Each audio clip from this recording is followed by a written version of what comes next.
खबर शामली से है, जहां शामली में आज दिन निकलते ही एक वर्कशॉप में शॉर्ट सर्किट से भयंकर आग लगी, जिसकी वजह से वर्कशॉप में खड़ी लगभग 5 गाड़ियां व स्पेयर पार्ट समेत करोड़ों रुपए का नुकसान हो गया। जहां सामान जलकर राख हो गया तो वहीं वर्कशॉप में लगी भीषण आग से ब्लास्ट होते ही नजर आया। तो वहीं घटना की सूचना पर पहुंची फायर ब्रिगेड की टीम ने बड़ी मशक्कत के बाद आग पर काबू पाया। दरअसल आपको बता दें, जनपद शामली में सुबह सवेरे उस वक्त अफरा तफरी मची जब सदर कोतवाली क्षेत्र में किराना रोड स्थित महादेव मोटर वर्कशॉप में भयंकर आग लगी। मोटर वर्कशॉप में आग लगने की वजह से शॉर्ट सर्किट बताया जा रहा है। तो पूरी घटना में करोड़ों रुपए का नुकसान हो गया। बताया जा रहा है कि वर्कशॉप में पुरानी गाड़ियों की सर्विस का काम चल रहा था और इसी के चलते वर्कशॉप में स्पेयर पार्ट्स आदि सामान रखा था। तो वहीं जब वर्कशॉप में शॉर्ट सर्किट हुआ तो वहां रखा स्पेयर पार्ट्स का सामान और सर्विस के लिए गाड़ियां जलकर राख हो गई। घटना की सूचना पर मौके पर पहुंची दमकल ने कड़ी मशक्कत के बाद आग पर काबू पाया। तो वहीं वर्कशॉप में लगे भयंकर आग में ब्लास्ट होते ही नजर आ रहा है। तो वहीं घटना की सूचना पहुंचे मुकुल नाम के युवक ने बताया कि उसने अपनी गाड़ी वर्कशॉप में ठीक करने के लिए दी थी, जिसकी आज डिलीवरी होनी थी, लेकिन डिलीवरी से पहले वर्कशॉप में भयंकर आग लगी, जिसकी वजह से उसकी गाड़ी भी आग में जलकर राख हो गई। बताया जा रहा है कि इस पूरी घटना से स्पेयर पार्ट समेत 5 गाड़ियां जलकर राख हुई है। तो वहीं मौके पर पहुंची दमकल विभाग की टीम ने बड़ी मशक्कत के बाद आग पर काबू पाया है।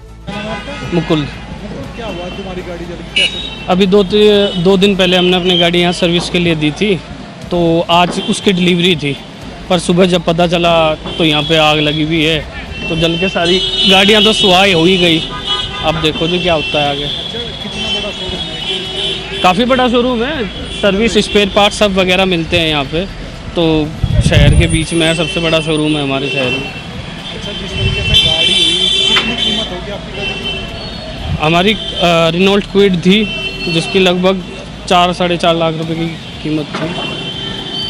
खबर अयोध्या से है, जहां जनपद के कैंट थाना क्षेत्र के शहादतगंज बाईपास के पास 3 युवकों को कुछ हमलावरों से चाकू से मारकर घायल कर दिया गया। घटना की वीडियो भी वायरल हुई है, जिसमें कुछ साधु भी हमलावरों में शामिल दिखाई दे रहे हैं। तो वहीं घायल शिवांश प्रताप सिंह ने कहा है कि वे अपने पिता जितेंद्र प्रताप सिंह वे एक अन्य के साथ कहीं जा रहा था, तभी रास्ते में बाईपास पर साधु ने अपने 10 से 12 साथियों के साथ चाकू से हमला किया। हमले की वीडियो उसके पास है। इससे पहले रात में उसका दोस्त दारू पीकर गाली दे रहा था और धमकी देकर मरु शिवाला के पास बुला रहा था। इस मामले को लेकर अयोध्या एसपी सिटी विजयपाल सिंह का कहना है कि घायल के साथ पढ़ने वाले लड़कों से विवाद हुआ था और इसके बाद आज तीनों को चोट आई है, जिसका इलाज चल रहा है। तो स्थिति खतरे से बाहर है और आरोपियों की गिरफ्तारी के लिए टीम लगी है और साधु को ट्रेस किया जा रहा है। मेरे भाई को गाली दे रहे थे, 2-3 लोग हैं दोस्त थे, उनके गाली दे रहे थे और उसके बाद में धमकी देके बुला रहे थे कि आइए यहाँ मिल लीजिए। धमकी दे रहे थे तो नहीं गए हम, मौसवाला बुला रहे थे और नहीं गए। और आज सुबह आके बाईपास पे वंशादी मोटर के 100 मीटर पहले वहाँ असलाह लेके चक्कू से मारे। ये अयोध्या के महंत थे, नहीं नाम नहीं जानते। 10 से 12 लोग थे मारने में, असलाह रखे थे, लगाए हुए थे और चक्कू से, मेरे पास वीडियो भी है, और चक्कू से वार कर रहे थे। गले पे भी मारने की कोशिश किए हैं तो रोके हैं, तो मेरे हाथ पे लग गई है। हम 3 लोग घायल हैं। मेरा शिवांश प्रताप सिंह नाम है, मेरे कुणाल सिंह नाम है, पिताजी का जितेंद्र कुमार सिंह नाम है, पिताजी हैं जितेंद्र कुमार। साल 2022-23 के लिए मथुरा जनपद के सरकारी ठेकों के आवंटन की प्रक्रिया मंगलवार को लॉटरी के माध्यम से संपन्न कराई गई। जनपद के कलेक्ट्रेट परिसर में स्थित सभा कक्ष में अपर जिलाधिकारी और एसपी सिटी सहित जिला आबकारी अधिकारी की मौजूदगी में संपन्न हुई आवंटन प्रक्रिया के अंतर्गत शेष सभी दुकानों के लिए लॉटरी प्रक्रिया संपन्न कराई गई, जिसमें 48 दुकानों का लॉटरी के माध्यम से आवंटन पूर्ण कराया गया। मथुरा जनपद के जिला आबकारी अधिकारी ने बताया कि मथुरा जनपद के कुल 698 दुकान है जो कि संचालित है, जिनमें से 599 दुकानों का नवीनीकरण पूर्व में ही करा दिया गया है।